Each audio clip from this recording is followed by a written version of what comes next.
Hello and welcome to Sips by the Well. Today I have a very special guest for everyone. This is Wendi Neely Cross, and she is here to tell us about her brand new book that will launch tomorrow called Not Forgotten. So, Wendi, please introduce yourself.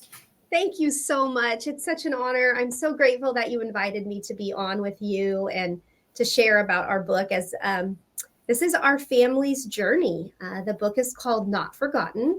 And I wrote this book after our international adoption journey and our local adoption journey, and just God's faithfulness through all of the most difficult seasons in adjusting as a new family.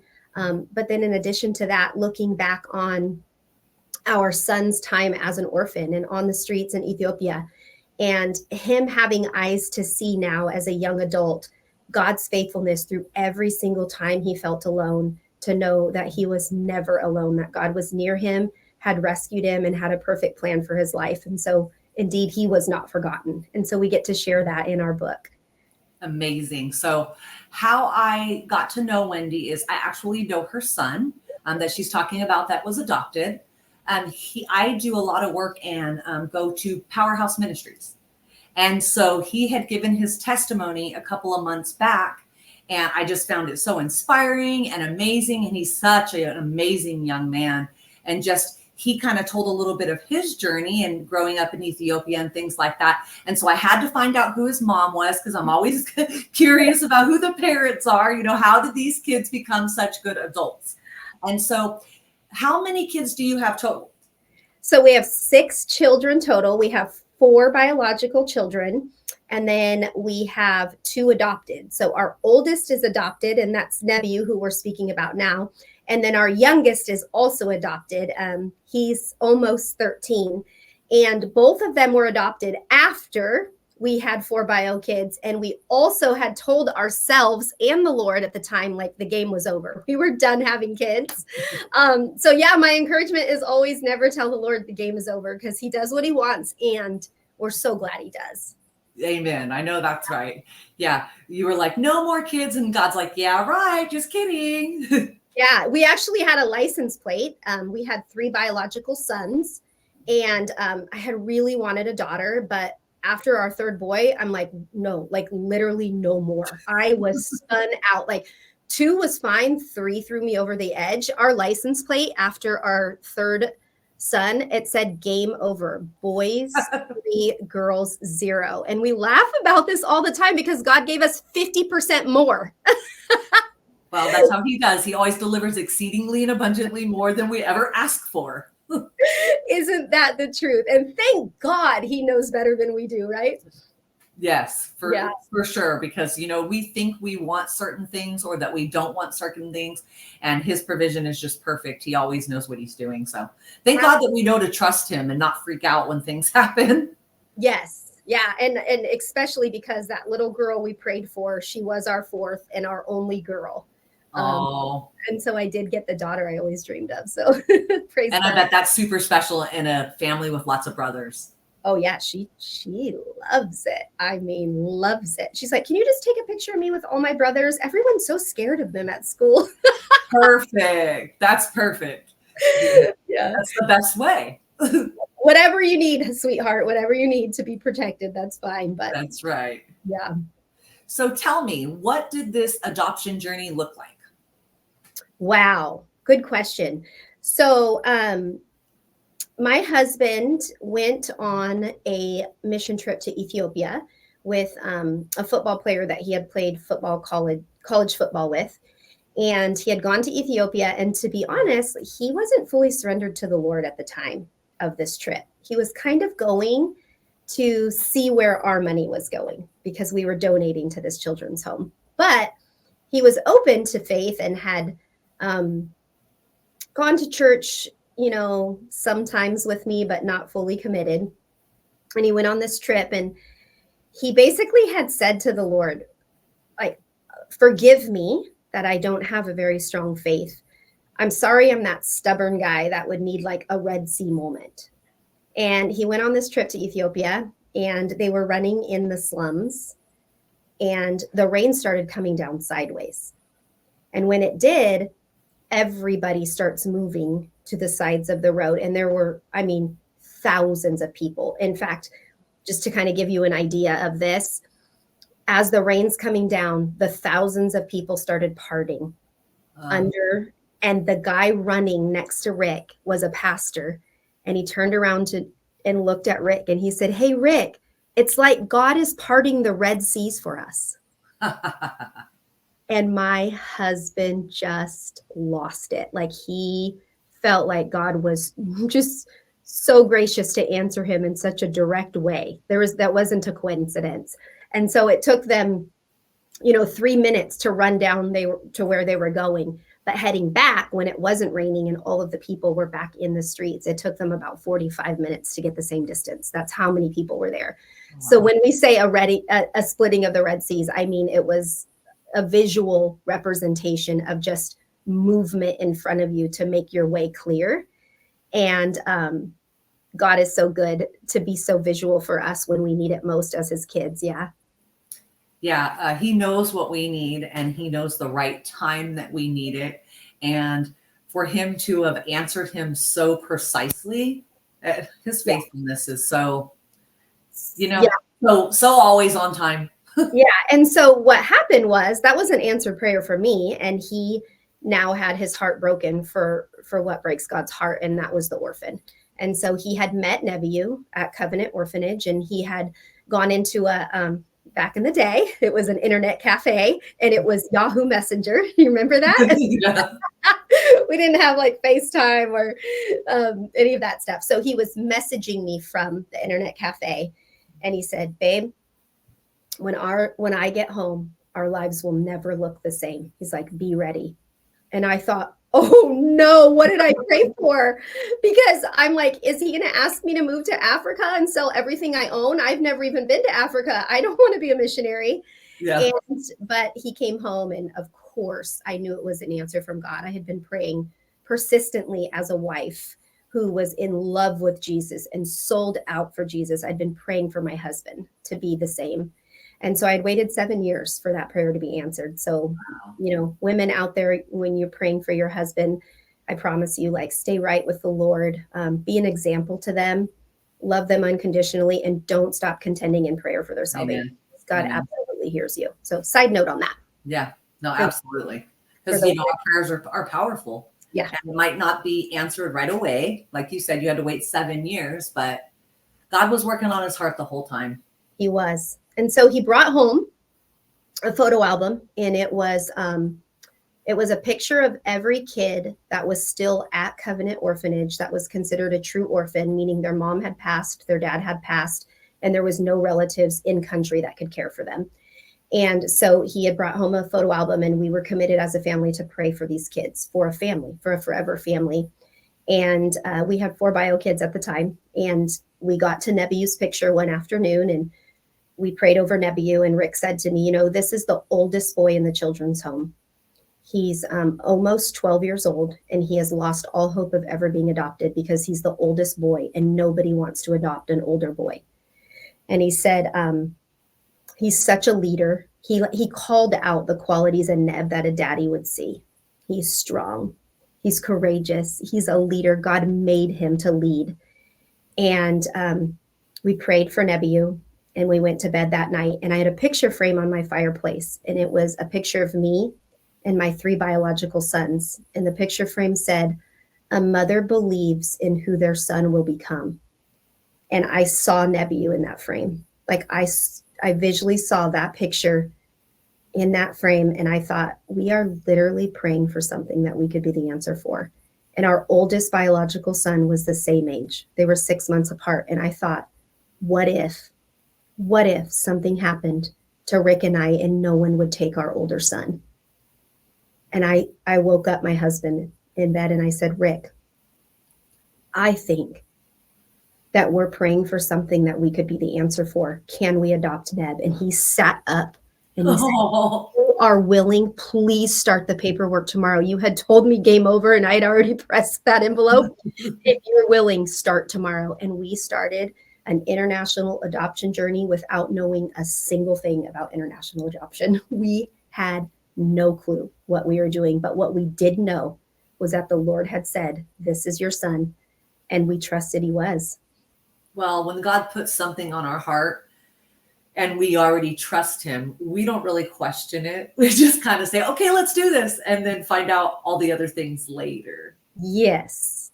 Well, and honestly, if he told us all the things, we probably like, never mind. Like, that's a little bit too hard. Like, that's too costly. It's going to take too much. We're going to lose some friends. Like, people aren't going to agree with us. Maybe we won't do that, right?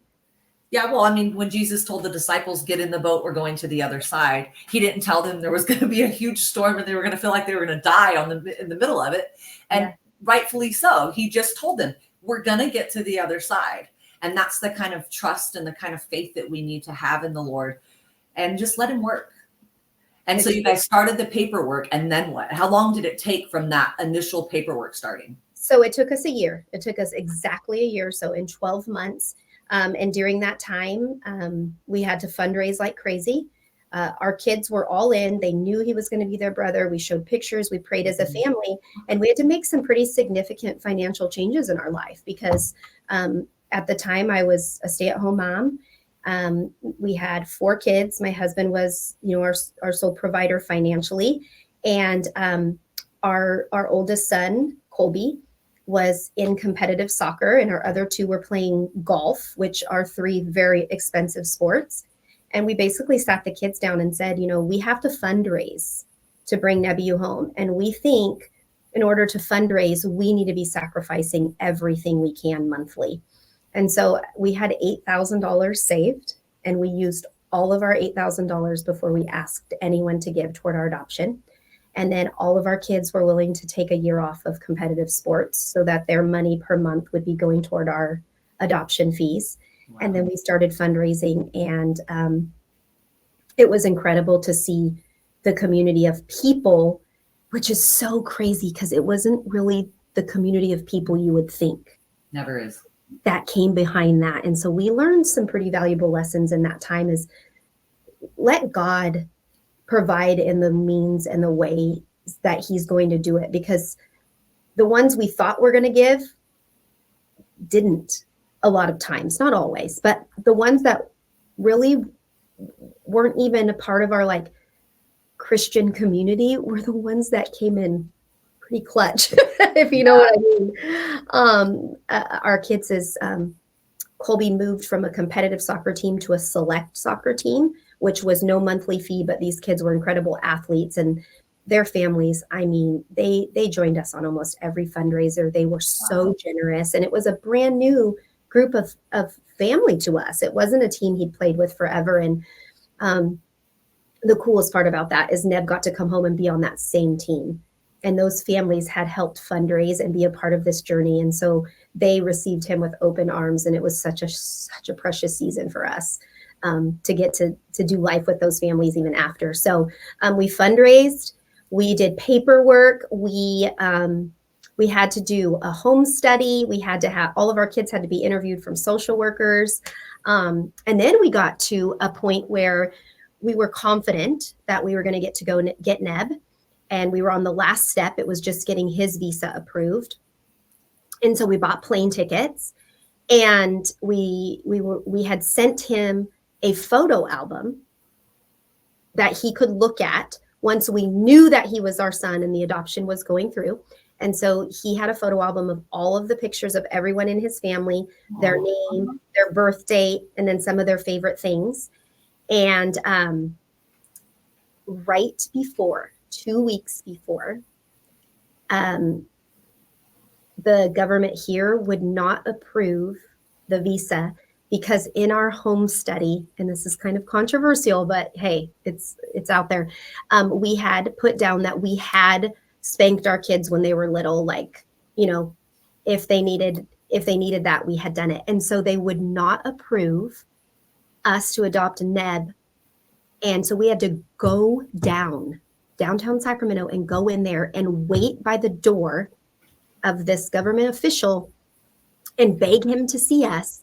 And he would not. We had plane tickets. Our son was waiting for us. We were going at that point. And so he ended up having his assistant come out and tell us that he would sign it as long as we wrote an affidavit that we would not spank Nebu or the kids anymore, like ever again. You know, Cammy was 2, so it's like, So he was definitely better off in an orphanage. yeah, it's pretty amazing. But you know, at that point we were sold out for our son, and we were like, whatever it takes. But I mean, like, what was their thinking process? Like, oh, he's better off in an orphanage than he would be with this family that disciplines their children. It's not like you guys had an open CPS case where you were beating your children. Yeah, just, you know, that's just the probably the enemy. You know? Exactly. Like, let's just say it, because we can. Like, we're sisters in Christ. We can say it. It's spiritual warfare. Anytime, you know, that you're going to say yes to the Lord. Anytime, you know, before there's victory, there's always going to be something that comes against you and challenges you in a way that puts you in a position where you're like, okay, Lord.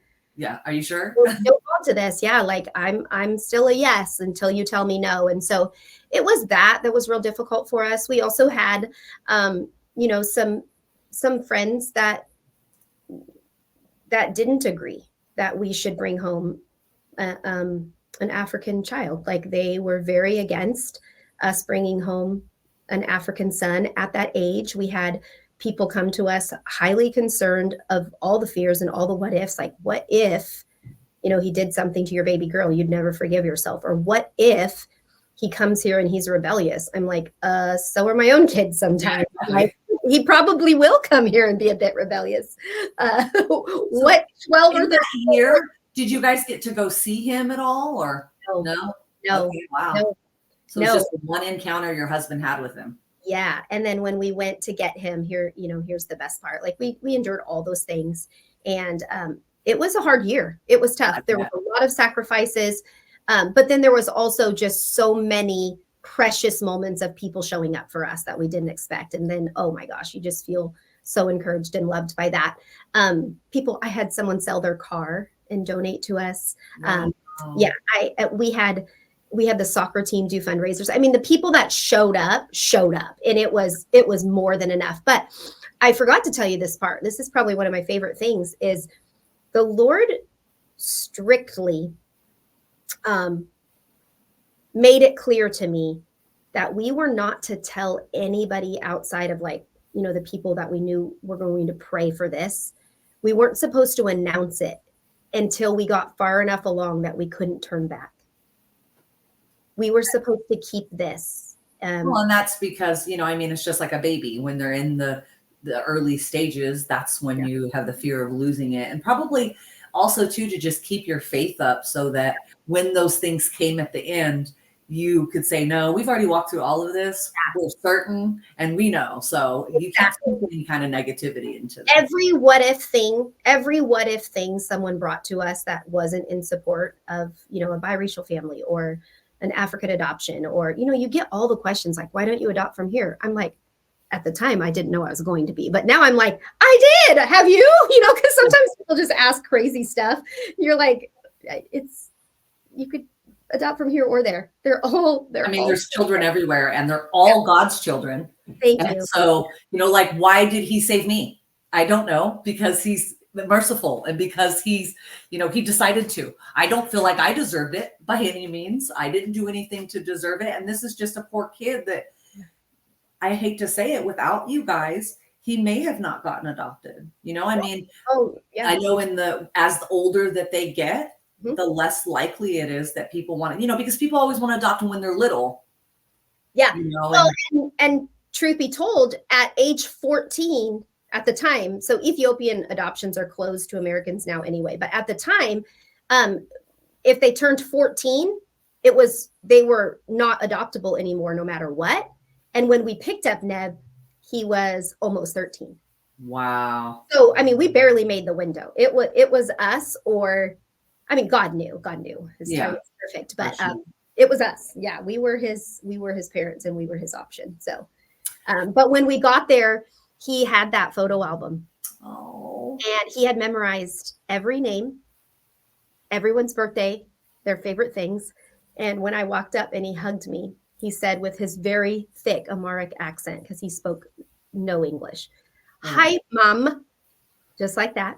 And I just obviously immediately like melted in his arms. He was so precious. And then he greeted our biological son, Colby, got to come with us on that trip as well. And then he greeted his dad, Rick, and he said, "Hi, Dad." And then he came back to me and he looked at me again and he goes, "Hi, Mom." Like he wanted to make sure that I knew that he was ready to have a mom. And like, I'll absolutely never, ever forget it. And my favorite thing is I just visited him at Powerhouse last week. And I'm not kidding you. This probably will make me tear up even right now sharing this story. But it reminded me of when I saw him that first time and he said, "Hi, Mom," because he walked me around Powerhouse and so proudly introduced me to every single person there. "Have you met my mom? This is my mom, Wendi. This is my mom." Like, he's 25 years old, 26 now, and he literally still is like, "This is my mom." Like, "Have you met my mom?" He's got my whole heart. I love him so much. Oh, he's so great with the teens. I oversee an at-risk teen program, and I'm very close with the teens. And I actually brought one to church, and he's like a little thug kind of, whatever kid. And he's got, just anger issues and whatnot. And so we're at church, and the whole service is over, and the whole time I'm praying for him, like, "Lord, just let something soften his heart," like something. Well, right at the end, I turned and he beelines up it to the front to get Neb to pray for him. And I'm like, I'm looking at my friend and I'm tapping and I'm going, and I'm crying, trying to, not lose it completely, so that when he turns around, so then whenever he, I told Neb, I said, "Thank you so much," kind of mouthed it to him. And he came walking up, he goes, "Man, he prayed a really powerful prayer for me." Oh. And I was just like, that's all I wanted, Lord. Like, I just wanted one little seed to be planted in this kid's heart, so that he knows, like, you don't have to, like, there's somewhere else to go besides anger, besides, getting in trouble. Like, the Lord loves you. And, like, there's other people out there that were angry just like you, that they thought they were forgotten just like you. And so it was such a special moment to me. And I made sure to go up the next week and I was like, "Thank you so much for praying for him." I was like, "He's one of my kids in my youth program." And you really touched him by whatever you said. He's like, "Yeah, no problem." Like, it was no big deal, but it was so meant just the world to me. Yeah, well, Neb knows how it is to be that rebellious teen, because although he has my whole heart, that he gave us a run for our money. Like, the what ifs became reality for us for a time with Neb, and it hasn't been smooth sailing the entire time, if you will. We have gone to battle with him and for him, and trusted God for this redemption story that we get to share now. But there was a time when it would have been really difficult for me to write Not Forgotten. And I know, my heart goes out to other parents, adoptive or bio, when the kids go astray during high school and young adult years, and you're watching it and you're desperately on your knees praying, "God, you've got to do something, because I can't." Right. There are times when we really can't. We have sown into them. We've trained them in the way they're to go. We've been the absolute best parents, not perfect, but the best parents we've known how to be, trusting God to cover the rest. And our kids still, have to figure this out. They have to surrender their lives to the Lord on their own, and we can't make them do it. We can pray and hope and trust and be a good example, and then we wait. Yep. We wait. But isn't that how God does us? I mean, I know I was really super rebellious, especially as a teenager. I used to ask my mom all the time, "Mom, how did you love me?" And she said, "Honey, I always loved you, but there were a few years I didn't like you at all." She's like, "Because you were so mean and so disrespectful." And I just was an angry teenager, and, grew up in a divorced family. And it just was, you go through things. But just as God had an appointed moment for us and for your husband that you had to pray for, God had that appointed moment for Neb as well. And he knew the right family to send him to help him to become all that he was to be. So tell us about your book. So yeah, the fun thing about Not Forgotten is so many of Nebiu's stories are in there. When Nebiu was around 17, he asked me, he said, "Mom, do you think you can write a book about my journey? I want to be able to help kids like me." And so really this kind of blossomed because he did the ask. And I had really, honestly, I had felt called to write, and just had never made really the commitment to do it. And so I was really excited about this. I started it, but I didn't finish it. I didn't know how the book was going to end, and I'm clearly not going to tell that today, because I'm hopeful people would love to pick up and read Nebi's journey in the miraculous way that he brought his wife to him. And that miracle story is probably one of the greatest miracles I've ever seen the Lord do. Well, I know that miracle story, so I'll just be quiet, because Yeah, that's too much of a spoiler, but it's such an amazing, like, just how God works those things. Like, there's no coincidences in the kingdom. right. And just how he just orchestrates all the things. And one of my favorite things to do as a believer is look back over the puzzle pieces of my life and to see all the seemingly places in my life that I thought, well, what is this for? What does this mean? Like, it just seems so either unnecessary because it was hard, or just irrelevant, and then now I can look back and go, oh wow, that was a huge piece of the puzzle, and just see how all the dots connect. It's amazing how God orchestrates things. He's so good. He is so good. And it's so great when we have eyes to see that, right? When we can come under his presence and his authority, and really get to know him personally, where you start to have the ability to look back and be like, wow, I thought I was alone and I wasn't, or I thought in that season you had left me, but you didn't. And that's really the heart of Not Forgotten. It's to be able to look back on, there's short stories of my life, of a miscarriage, of some stuff that went down in our marriage, of situations with my biological dad, and then really woven throughout Not Forgotten is Neb's journey from orphan to son, and God's redemption story in the end, with his miracle bride. And so that's really the heart behind our book, is that it's looking back on real stories that have happened in our lives, but I know that they're relatable stories that so many of us walk through. And my hope is that when people are reading it, if they're in that spot of feeling forgotten or feeling alone, that they'd be encouraged to see, man, just don't give up before he parts the Red Sea. Like, don't give up on the Lord right before the victory, because that's exactly what the enemy wants us to do. He wants us to be so depressed and so discouraged and so ashamed that we stop in that space. And that God is saying, no, this is absolutely not what I have for you. I have not forgotten you. Now let us move forward. And so my prayer is that Not Forgotten is an encouragement to families around the world, that God's so faithful. Well, just as the enemy tried to do you guys right there, 2 weeks, 2 weeks. I mean, your foot's in the door, Yeah. You've already made a place for him in your home, all of those things.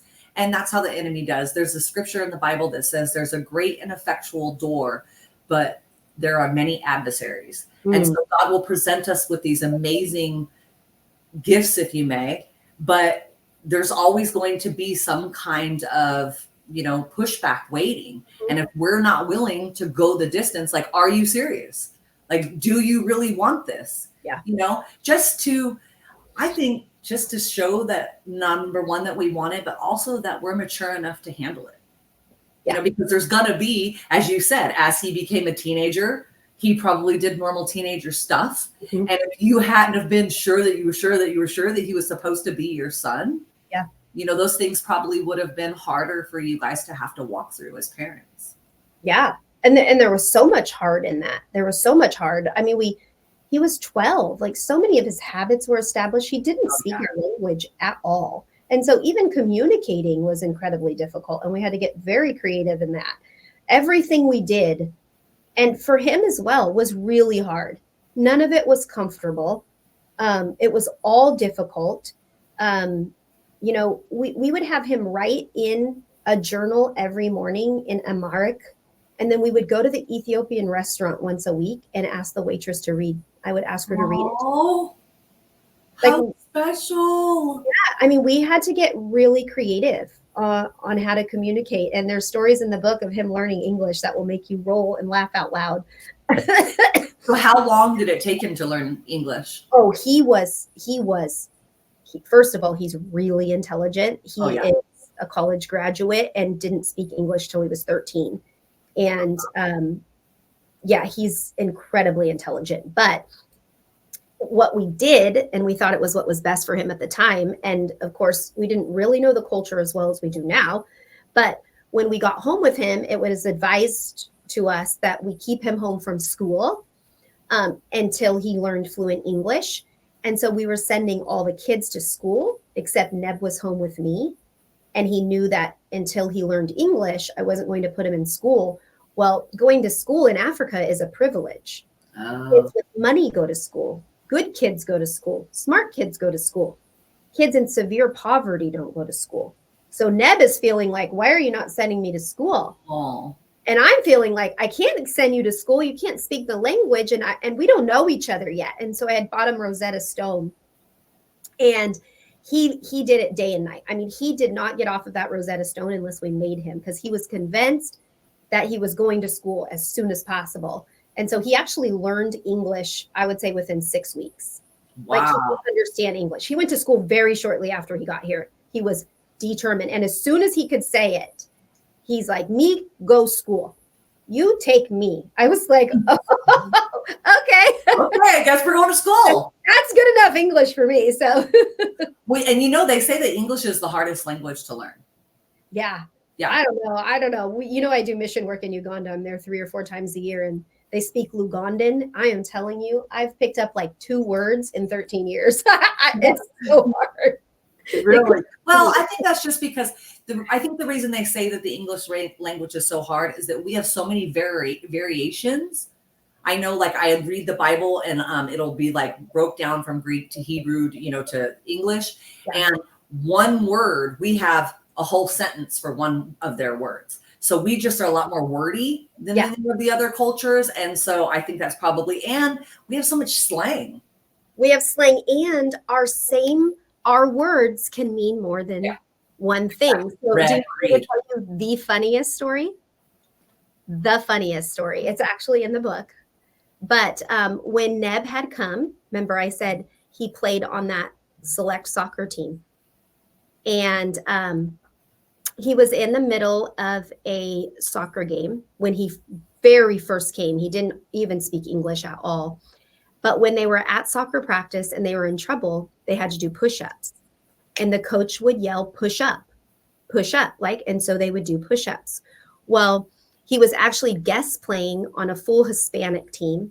So didn't speak English. The coaches spoke Spanish and he spoke Amharic. He's guest playing, and he's playing defender, which never ended up being his position. If you know anything about soccer, he ended up being forward because he just wanted to score goals. But in this actual game, he was a guest player, so he's playing in the back. And the goalie yelled for Neb to push up, meaning move forward. You're too close to me. Neb, push up. And Neb turned around and gave him the most confused look on his face. And he got on the ground in the middle of the game and started doing push-ups. And we're like, Neb, get up. What are you doing? What are you doing? Get up. And Neb turns around with his very broken English, and he points at the goalie, and he's so angry. He's like, he say to me, push up. And he's mad. He's like, everyone's laughing. Oh, how cute is that? Poor kid. He's like, what? He's so confused. But yes, you're right. Our English language, the words mean more than one thing. And it's just confusing. I mean, yeah, I could see how it could be hard, but wow, that's very impressive that he learned it so fast. But I guess when you're determined, and he probably just wanted to go to school with his brothers and sister and just, you know what I mean, fit in and start living here, Yes. And right. Feeling privileged for being able to go to school. We in America don't realize how good we have things and how, just like going to school is just like, what do you mean your kids don't go to school? Like, we'd get in trouble if our kids didn't go to school. Right. And so it's just in other countries, I know I've visited a couple of them, and it's just, I've gone to the slums, and it's just, it's awful how many just underprivileged people there are out there, and especially kids. Yeah. Because when there's no TV, what do? I mean, you have babies. Yeah. Hey, you know what we should do? What should we do? an Ex-Hope and a Sips by the Well mission trip and take a team to Uganda. Oh, that would be amazing. Yes, that would be amazing. Amazing. My daughter has always wanted to go on a mission trip. And so let's go. I have a 20-year-old daughter, and she's been wanting to go on a mission trip so bad. I think she might be actually going this summer to Mexico with their church. Yeah. But I'm not sure. Oh, so, let's go. Like, I and the whole thing. Where is it that you guys go all the time? So we have a children's home and a school in Jinja, Uganda, like right outside Jinja, Uganda. And we have our own guest house. So like we can stay on the compound, and we take teams like 3 or 4 times a year. So it'd be fun to do one with the. How amazing is that? Look at you guys changing the world. Yeah. How amazing. God is so faithful. He called us to a whole bunch of stuff that we had no business getting involved in. And now it's thriving. And we're like, oh, all we can do is give him the glory. Well, honestly, all he wants is our yes. Yeah. And just to be obedient and willing. And I mean, even from this podcast, I don't know anything about technology, and I don't know anything about doing anything. I just know how to talk. And so God's like, okay, I'm going to use all of these things that you can do, and I'm going to make you do something that you have no idea what you're doing, so that you know that it's me. Yeah. That's how he works. And he just wants our yes, and then he'll do the rest.